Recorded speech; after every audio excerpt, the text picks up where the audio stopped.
Grande-Bretagne a ce soir un nouveau Premier ministre. John Major succédera à Margaret Thatcher. Traumatisé par le succès de Tyminski, Lech Walesa lance un appel à Mazowiecki et à ses partisans. Le Premier ministre vient de présenter sa démission. Apprentissage de la démocratie dans les lycées. Par référendum, les lycéens ont répondu à cette question. Le plan d'urgence est-il suffisant ? Bonsoir, John Major, c'est le nom du nouveau Premier ministre britannique. On l'a appris il y a à peine quelques minutes. En ballotage favorable, après le vote d'aujourd'hui, les deux autres candidats viennent de se désister en sa faveur. John Major, c'était jusqu'alors le chancelier de l'Échiquier. Il était logé de par ses fonctions au 11 Downing Street. Il n'aura qu'un petit déménagement à faire. Portrait signé Nathalie Ether. Major est un fervent partisan de l'Europe. L'an dernier, il réussit un exploit, convaincre Margaret Thatcher de faire entrer la livre dans le système monétaire européen. Mais Maggie ne lui en a pas voulu, bien au contraire, puisqu'elle a fait de lui son favori. L'élection aujourd'hui de John Major n'est pas une surprise.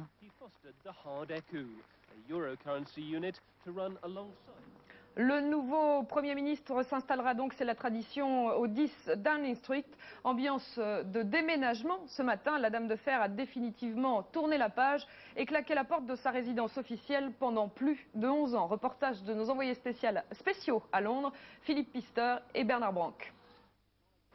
Le déménagement des grands se fait côté court, dans la discrétion. Nous sommes à l'arrière du 10 Downing Street. Les déménageurs sont là, loin des curieux. Symbole dérisoire d'une ère qui s'achève, la résidence londonienne des premiers ministres britanniques va bientôt changer de locataire. Les effets personnels de Denis et Margaret ont été empaquetés hier. Aujourd'hui, on embarque tout. Manipulez ça doucement, s'il vous plaît. Ma femme est à l'intérieur.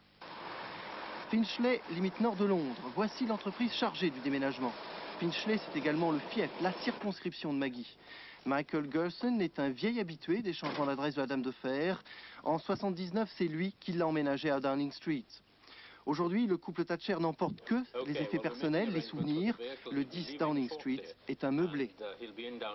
Elle est triste. Elle a quand même passé presque 12 ans à Downing Street. Et elle doit sans doute se rappeler de toutes les décisions, les coups de téléphone, tous les gens qu'elle a rencontrés là. Oui, elle est triste. C'est ici, dans cette maison, dans une résidence de Dulwich au sud de Londres, que les Thatcher vont habiter. Résidence très protégée, nous n'avons pu accéder à la maison. Le nouveau Premier ministre britannique, c'est donc John Major. Un petit problème technique nous a empêché de vous diffuser son portrait. Le voici donc dressé par Nathalie Ether. John Major ou comment d'anciens chômeurs on devient Premier ministre. À 47 ans, le chouchou de Maggie est le plus jeune membre du cabinet britannique. Fils d'un artiste de cirque, il est le type même du self-made man. Sorti de l'école à 16 ans, John a deux passions, le cricket et les chiffres. Directeur de banque, puis député, son ascension sociale est fulgurante. Il est nommé en 87 secrétaire général du Trésor et devient 2 ans plus tard chancelier de l'Échiquier. John Major est un fervent partisan de l'Europe. L'an dernier, il réussit un exploit, convaincre Margaret Thatcher de faire entrer la livre dans le système monétaire européen. Mais Maggie ne lui en a pas voulu, bien au contraire, puisqu'elle a fait de lui son favori. L'élection aujourd'hui de John Major n'est pas une surprise. Voilà pour la Grande-Bretagne, nous y reviendrons si des réactions nous parviennent au cours de ce journal. En Pologne, Stanisław Tyminski se voit déjà élu président dimanche prochain. C'est peu probable, mais Lech Walesa prend la menace très au sérieux. Il a déjà appelé les électeurs de Tadeusz Mazowiecki à voter pour lui, mais il est à peine appuyé par l'ancien Premier ministre qui s'est empressé de démissionner. Pendant ce temps, Tyminski fait campagne à grand renfort médiatique. Sylvie Levet. Des micros et du Coca-Cola, une épouse péruvienne qui ne comprend pas le polonais. Stanisław Tyminski prend sa double revanche sur les médias et sur des adversaires politiques qui ont eu le grand tort sans doute de lui rire au nez. Parce qu'à politique, sans véritable programme de campagne, mais avec plus de 23% des voix sous le bras, l'étranger bien étrange est devenu ce matin la coqueluche médiatique des journalistes et l'inquiétude grandissante de Lech Walesa. L'événement Tyminski n'est pas un fruit du hasard. C'est le grand rêve d'Amérique pour des millions de Polonais englués dans un quotidien gris. c'est surtout la sanction de la politique de rigueur à la Mazowiecki et derrière elle, celle de solidarité. Walesa l'a bien compris, il doit désormais compter avec Tyminski ou plutôt contre lui. Il lui reste exactement 12 jours pour rallier à sa cause l'électorat de Mazowiecki, un électorat qui vient de recevoir, à mots couverts, l'ordre de ralliement. Ici, le Premier ministre victime de la machine démocratique qu'il a lui-même mise en branle. Les Polonais ne veulent pas de lui comme président. Désavoué, il a décidé qu'il ne sera plus le Premier ministre des Polonais. Il va entrer dans l'opposition. Une manière d'entériner la scission entre les siens et Walesa, une manière bien étrange de faire front commun contre l'oncle des Amériques. La crise du Golfe, Mikhaïl Gorbatchev hausse sérieusement le ton. Le numéro 1 soviétique a annoncé qu'il était favorable à un ultimatum imposé à Bagdad, une date limite pour le retrait irakien du Koweït, début janvier. Dans le même temps, Roland Dumas a annoncé que la France voterait jeudi prochain la résolution du Conseil de sécurité fixant justement un ultimatum à l'Irak et autorisant un recours éventuel à la force. Sur fond de crise du Golfe, justement, accrochage très sérieux entre Israéliens et Palestiniens au sud Liban ce matin. Au moins 5 soldats israéliens et 4 Palestiniens ont été tués. En quelques jours, c'est le 3e attentat anti-israélien, preuve qu'une très grande tension règne dans la région. Joël Hazard. C'est dans la zone de sécurité créée par Israël au sud Liban, près de Sheba, que Fedaïm palestiniens et troupes israéliennes se sont accrochés la nuit dernière. Échange de tirs à l'arme automatique, lancers de grenades, bilan 8 Palestiniens abattus, 5 morts parmi les soldats israéliens, 3 tués sur le champ, 2 autres décédés au cours de leur transfert à l'hôpital. Selon certaines versions, les uniformes des Palestiniens étaient piégés. Les soldats qui ont examiné leurs cadavres auraient été tués par les explosifs cousus au treillis. Le Front populaire de libération de la Palestine, tendance dure de l'OLP, a revendiqué l'opération Commando. C'est la 19e attaque contre Israël depuis le début de l'année. Sans compter que l'aviation israélienne a bombardé ce matin 2 bases palestiniennes à l'est de Saïda qui s'apprêtaient à lancer de prochaines attaques. Les cibles visées par le raid israélien, le groupe Abu Nidal et le Front démocratique pour la libération de la Palestine. Une nouvelle fois, en Israël, on pleure ses morts. La recrudescence des attentats au sud Liban, dans les territoires occupés et jusqu'à Eilat le week-end dernier, apparaissent comme la conséquence d'un regain de terrorisme moyen-oriental réactivé par la guerre du Golfe. Hier, depuis Amman, le chef spirituel du djihad islamique menaçait Israël de nouvelles violences. En France, des salles de classe transformées en bureaux de vote, les lycéens apprennent la démocratie en grandeur réelle avec des travaux pratiques très particuliers. Référendum ce matin dans 500 lycées de France. Question, êtes-vous pour ou contre le plan d'urgence annoncé par Lionel Jospin? Reportage de Marie-Adèle Pagnaise et Raymond Fardabi. La démocratie à l'école, leçon 1. Organisation d'un référendum dans un lycée professionnel et technique. Éric, responsable de l'une des coordinations, s'attelle avec application au problème. Après l'exercice de distribution de tracts et de bulletins de vote, celui de la pose des scellés sur l'urne, le référendum peut commencer. À voter. Leçon 2, la question du référendum étant, le gouvernement doit-il respecter le droit des lycéens à étudier et doit-il y consacrer les moyens? Se demander si la question permet vraiment un choix à l'élève citoyen. La question, c'est on nous oblige plus à répondre oui que non et on nous pousse à faire la grève plus qu'autre chose, quoi. Et à travers ça, bon, on n'est pas neutre, quoi. Enfin, on nous pousse à faire une grève qu'on ne se sent pas obligé de faire, quoi. On leur dit carrément, est-ce que vous voulez plus de moyens pour étudier, oui ou non? C'est sûr que la plupart des lycéens répondront oui, nous le savons, mais pour embêter le gouvernement, c'est justement ce qu'il faut, qu'il y ait un maximum de lycéens qui disent nous ne sommes pas satisfaits de ce que Jospin nous a donné jusqu'à présent. Dernier exercice, dépouillement et résultat. Mais même s'ils ont voté oui à 83%, les lycéens ne semblent plus très concernés. Bilan de la journée, l'option démocratie a bien besoin d'une session de rattrapage. Prochaine leçon, la différence entre référendum et plébiscite. Et dans le même temps, Michel Rocard rencontrait à Matignon les présidents de région et plus tard avec Lionel Jospin et Pierre Jox, les recteurs d'académie. Un seul message, aller vite et bien faire dans la mise en œuvre du plan d'urgence. Michel Rocard qui a aussi décidé d'inviter tous les députés socialistes à Matignon pour les remercier de lui avoir évité la censure. Y aura-t-il une police municipale à Paris? Jacques Chirac en exprimait le souhait et le besoin hier. C'est possible, mais attention, cette police ne sera pas armée. Il s'agit d'une police d'accompagnement, pas besoin d'un nouveau texte de loi. En revanche, des crédits seront nécessaires, reste à savoir où la mairie de Paris les trouvera. Clément Veyrénal.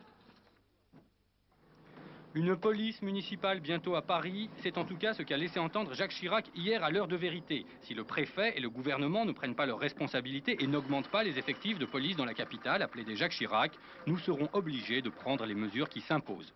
Si véritablement la situation se poursuit, alors bien qu'ayant toujours été contre le principe des polices municipales, je serai amené à revoir complètement la gestion de Paris, à diminuer de façon drastique un certain nombre de dépenses dans la capitale et d'affecter cet argent à la création d'une police municipale.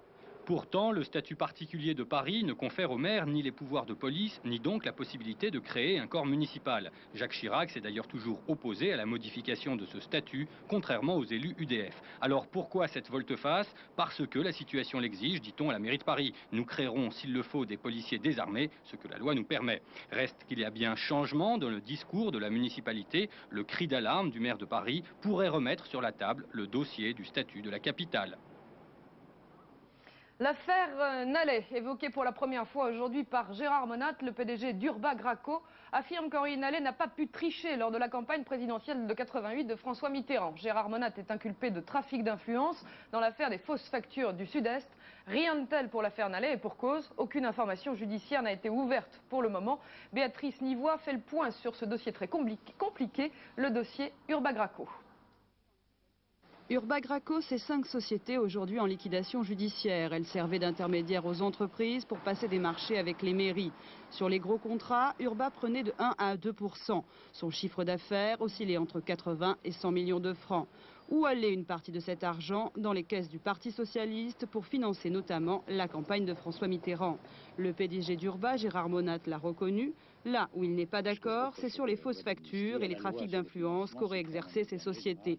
Il y a 5 ans, 2 policiers mettent la main sur une fausse facture destinée à la Sormae, entreprise de travaux publics du Sud-Est. C'est le détonateur d'une affaire qui verra une série d'inculpations suivie d'une série de non-lieux. L'enquête mènera les policiers au cahier Delcroix, directeur général d'Urba. Il raconte comment Urba récoltait des fonds et les redistribuait. 40% pour son propre fonctionnement, le reste destiné au PS ou aux élus régionaux. Les policiers rédigent un rapport, enquête préliminaire pour ouvrir une information judiciaire sur Urba. Un des policiers est dessaisi du dossier, aujourd'hui suspendu. Cet homme, c'est l'inspecteur Godino. Il a écrit un livre, l'opposition s'en empare par la voix de Philippe de Villiers. Il demande qu'une information judiciaire sur Urba soit ouverte. Le garde des Sceaux, Henri Nallet, refuse cette ouverture d'information, mais il reconnaît qu'il y a eu 2 campagnes. Celle du candidat dont il était trésorier, celle du parti dont il dit tout ignorer. Cette thèse est confirmée aujourd'hui par Gérard Monat. Gérard Monat, avec 2 de ses directeurs, passera dans quelques semaines devant le tribunal pour trafic d'influence. L'aéroport de Nice n'est plus bloqué. Les vols ont repris dès cet après-midi. Le personnel a en effet voté la fin de la grève en milieu de journée. Et le mouvement est donc terminé après la signature hier soir d'un protocole d'accord entre les syndicats et la direction. Grève terminée à Nice, mais le mouvement pourrait reprendre dans d'autres aéroports français. Le point sur la situation rejoint tout de suite Agnès Molinier qui a suivi les négociations. L'accord n'a pas été signé ce soir entre les 12 syndicats d'Air France. Ils se sont réunis tout l'après-midi et les discussions ont été houleuses. Un front s'est finalement dégagé contre la grève générale. Il semble que la solution du conflit de Nice ce matin ait quelque peu changé les données. Force ouvrière et la CFDT qui ont signé le protocole d'accord avec la direction semblent croire à la négociation et misent sur la réunion extraordinaire du CE le 7 décembre prochain. C'est à l'issue de cette session du comité d'entreprise que le bilan sera fait. La compagnie doit répondre clairement sur les problèmes qui ont été posés. Elle doit également répondre et donner des orientations sur la politique de groupe qu'elle veut faire, notamment sur l'assistance des compagnies du groupe. On entend, nous, que ces compagnies-là soient assistées par le groupe. La CGT ne veut pas s'exprimer ce soir, elle préfère le faire d'abord devant ses adhérents. Elle semblait en tout cas très déçue. Une seule chose est sûre, la CGT d'Air France fera une journée d'action le 30 novembre, mais dans le cadre de la grande journée CGT pour la fonction publique. La Ciotat doit définitivement oublier ses rêves. Elle ne construira plus de bateaux. Après la liquidation de la Normed, c'est le projet Lexmar qui s'envole. Depuis plus d'1 an, l'armateur américano-suédois faisait croire un redémarrage des chantiers. Mais après un an de péripéties et d'espoir, tout devrait se terminer demain devant le tribunal des prud'hommes. Claude Guénaud. Février 89, c'est la liquidation judiciaire de la Normed. Pour le gouvernement, la page est définitivement tournée, on ne construira plus de pétrolières en France. C'était sans compter avec la détermination de la CGT, dont une centaine de militants occupent les chantiers de la Ciotat. En août 89, le syndicat trouve même un repreneur. L'armateur américano-suédois Lexmar se dit intéressé par le site de la Ciotat et prêt à investir pour se lancer dans la construction de pétroliers. Ce qui est très important à la Ciotat, c'est que vous avez 5000 chômeurs qui ont un savoir-faire et des techniciens qui ont le meilleur savoir-faire. Tout le monde sait que les bateaux de la Ciotat étaient les meilleurs du monde. Décembre 89, Lexmar embauche la centaine d'ouvriers de la CGT et se prépare à faire redémarrer les chantiers après avoir obtenu le feu vert du Conseil général des Bouches-du-Rhône. Mais le gouvernement, qui ne croit pas en l'avenir et à la rentabilité des chantiers navals en France, s'oppose au projet Lexmar et lui refuse de disposer de l'outillage des chantiers. Sans ces installations, le projet s'enlise, les dettes s'accumulent, les créanciers s'agitent. Les ouvriers, qui ne sont plus payés depuis juillet, vont attaquer demain la Lexmar devant les prud'hommes. Si je n'ai pas l'outillage et que la CGT poursuit sa demande au prud'homme, bien entendu que je jette l'éponge, bien entendu.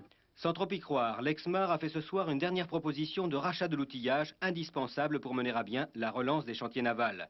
Comme il est certain que le gouvernement ne changera pas d'avis, le dépôt de bilan de Lexmar semble incontournable. On ne construira plus de pétrolier à la Ciotat, mais d'autres projets vont ressortir des cartons. Les affaires du football, maintenant, cet après-midi et au lendemain de sa démission, Claude Bèze répondait aux questions de la commission de discipline du foot français. À la une, le problème de match qui aurait été truqué lors du championnat.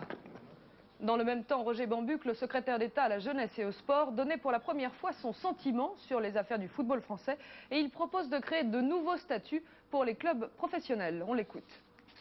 Nous sommes en train d'améliorer le dispositif pour tenir compte de l'évolution du football et du sport professionnel d'une manière générale, pour que le football, le sport professionnel, reçoivent en son sein des capitaines d'entreprise, des capitaines d'industrie, qui, parce que le milieu va être totalement assaini et les règles parfaitement bien posées, pourront à ce moment-là considérer la pratique du sport professionnel comme étant une activité économique comme une autre. Notre page culture avec pour commencer de la peinture, de Manet à Matisse, 7 ans d'enrichissement au musée d'Orsay. C'est le titre d'une exposition fabuleuse qui regroupe quelques 200 tableaux et des milliers d'objets d'art. Dans les pièces présentées, quelques achats judicieux, mais aussi des dons, des legs et des dations faites au musée d'Orsay pendant son premier septennat. Reportage de Gérard Tavera et Denis Paget. Baudelaire par lui-même et par le photographe Nadar qui loua sa boutique pour la première exposition des impressionnistes boulevard des Capucines.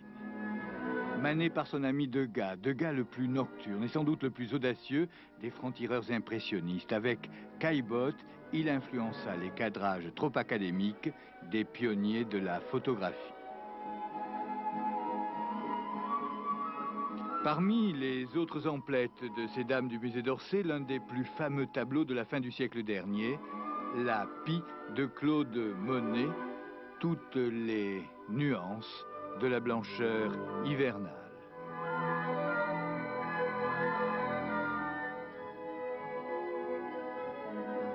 Le talisman, inspiré par Gauguin à Sérusier, ce petit paysage historique peint sur le cul d'une boîte de cigares, annonce le XXe siècle et la peinture abstraite. Bonnard partit de croquets crépusculaires, tout comme Sérusier. Bonnard fait partie de l'école des nabis. Il fut même surnommé le nabi japonard. Toute ma vie, disait-il, j'ai flotté entre l'intimisme et le décoratif. L'une des dernières œuvres figuratives de Mondrian, avant le logo final, le dernier mot. Melbourne, ville magique pour Charles-Élie Couture. Le temps d'une soirée, il nous expose ses toiles, nous présente son livre et nous offre un concert. Concert unique ce soir à l'Élysée-Montmartre. Impression du bout du monde, reportage de Nicole Bappel et Jean-Jacques Ledeuil. Je crois que je rêve d'être un fantôme, c'est-à-dire laisser des traces, faire rêver ceux qui sont coincés dans le château fort et puis n'apparaître qu'au milieu de la nuit.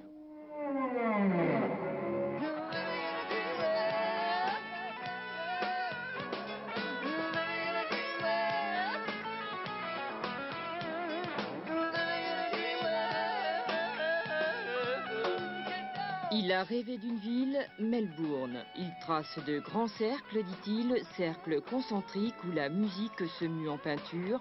Son premier mode d'expression est la peinture en mots pour en faire un livre.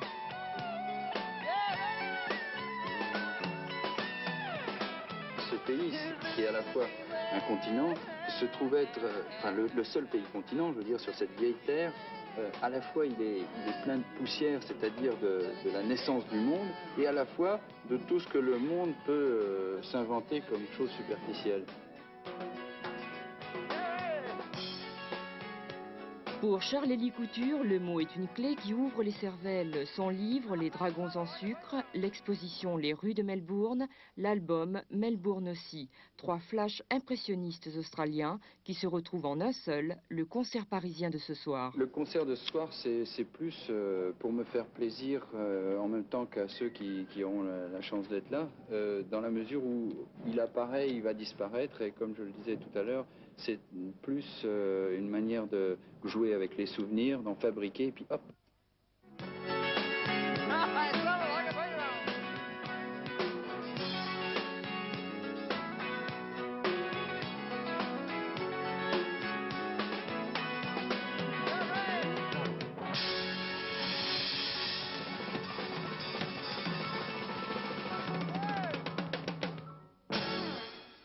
Et puis, dans un tout autre style, un hommage à Dodie Smith, 96 ans. Elle est morte ce week-end en Angleterre, presque dans l'anonymat. Dodie Smith était pourtant l'auteur d'un roman à succès, adapté au cinéma en 1961, avec encore plus de succès. Les 101 Dalmatiens, tout de suite, un extrait. Bongo, mais que fais-tu? Oh, regardez, quel beau labrador! On va tous se rouler dans la suite et on sera tous des labradors. Ça alors, c'est une idée de génie. Allez, venez vous rouler dans la suite, les gosses. Tu veux qu'on salisse exprès, papa? Tu entends ça, Biscotte? Que je pense que c'est papa qui le veut. Maman, c'est vrai? Tu fais ce que ton père t'a dit. Est-ce qu'on va bien s'amuser? C'est épatant de se salir sans être grondé. Roulons-nous dans la suite. Parfait, plus vous serez noir, mieux ça vaudra. Je suis prêt. Moi aussi. C'est bien, papa? Attendez, ne vous roulez pas tous à la fois. Rolly, attends chérie, tu n'es qu'à moitié noire. Dans un peu plus d'une minute, il sera 20h. Tout de suite, le rappel des titres du 19-20. Florence Daucher. John Major devient le Premier ministre de Grande-Bretagne par forfait. Ses 2 adversaires, Michael Heseltine et Douglas Hurt, ont préféré se désister. Les résultats du 2e tour avaient mis John Major en ballottage favorable. Bouleversement du paysage politique en Pologne. Alors que Tadeusz Mazowiecki a démissionné de son poste de Premier ministre, il est sollicité par son ex-rival. Lech Walesa demande le report des voix de Mazowiecki sur sa candidature et non sur celle de Stanislas Tymiński. Les lycéens ont voté aujourd'hui par voie de référendum. Ils se sont prononcés sur le plan d'urgence, à savoir si les 4,5 milliards débloqués par le gouvernement suffisaient à répondre aux besoins. Selon les premiers sondages, ils ont répondu non à 90%. Reprise du travail à l'aéroport de Nice après 12 jours de grève. Le trafic est redevenu normal. Une décision votée suite à la signature d'un protocole d'accord entre la direction et les syndicats FO et CFDT. Puis je vous rappelle l'information essentielle de ce journal, l'élection de John Major à la tête du Parti conservateur. Il devient donc le nouveau Premier ministre britannique. Première déclaration devant le 10 Downing Street d'un candidat malheureux, Michael Heseltine. On l'écoute. Voilà, c'était il y a tout juste quelques instants, devant les micros de la BBC, John Heseltine. Je viens de prendre connaissance des résultats pour la tête du parti, John Major. Il lui manquait 2 voix pour être élu au premier tour.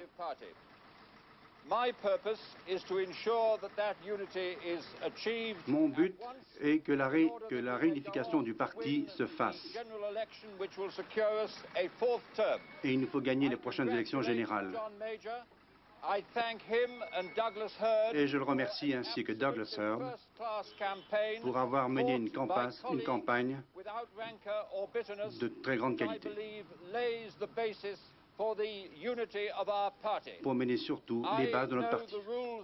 Nous l'avons donc appris au cours de ce journal. John Major est le nouveau Premier ministre britannique. Une information qui sera bien sûr développée dans Soir 3 à 22h15. Soir 3 présenté par Laurence Piquet. Avant cela, et dans quelques minutes, la classe de Fabrice. Et à 20h40, un téléfilm Incognito avec Ariel Dombal. Très bonne soirée sur la 3. À demain 19h. Bonsoir.